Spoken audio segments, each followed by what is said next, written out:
given the functions f of x is equal to the square root of x minus 1, and g of x is the rational function 1 divided by x minus 3, find the composition of functions g of f of x and find its domain in interval notation. So to get us started, let's begin by recalling the definition for the composition g of f.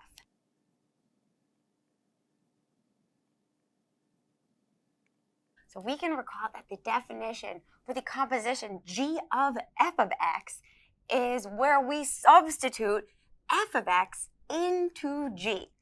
So if we look at our g of x function, anywhere you see x, we're now going to replace that x with f of x.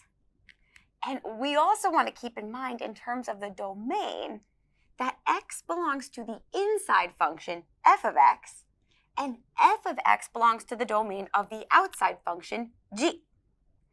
So with this domain, let's begin by first finding the domain of the inside function f. Now notice f of x is an even root radical, or more specifically, a square root. So we know that these functions do not exist if their inside is negative.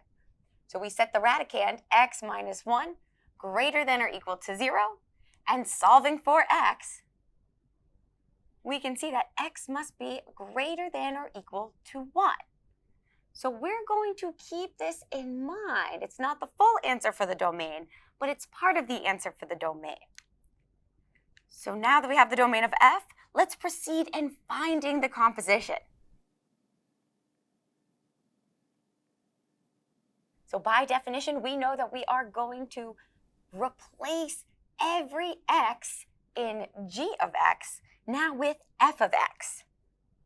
So we can rewrite this as 1 divided by f of x minus 3. Now pause for a cause here. Again, we know from the definition that the function f of x must be in the domain of g. So we'll put a little note here reminding us that because this is a rational function or a fraction function, we know that the denominator f of x minus 3 cannot be equal to 0. Or we can even take this one step further and replace f of x with the square root of x minus 1 minus 3 cannot be equal to 0. So we'll come back to this at the end, but this is also part of the domain.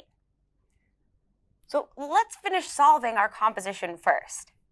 So now that we have substituted f of x into g of x, we can now replace this f of x with the function itself. So we can rewrite this as 1 all divided by the square root of x minus 1 minus 3. And this is it. We can't simplify any further. This is our final answer for the composition g of f of x.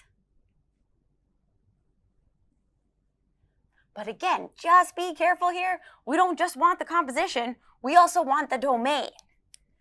So coming back over here, in order to get the full domain of the composition, we need to solve for x.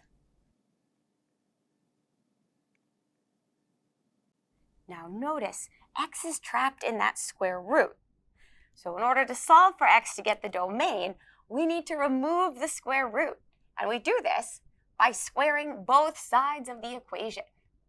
So the square and the square root cancel each other out, leaving us with x minus 1 cannot be equal to 3 squared is 9.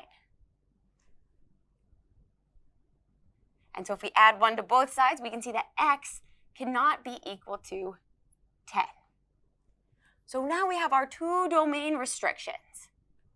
We know from the domain of f that x must be greater than or equal to 1. And we know from our second part that x must not equal 10. So with these two in mind, we can write the final answer for our domain of this composition as all real numbers greater than 1. So x is an element of the interval from positive 1 all the way up until positive 10. And now we're excluding that 10, so we use our rounded parentheses and unite this with the other half of the real numbers.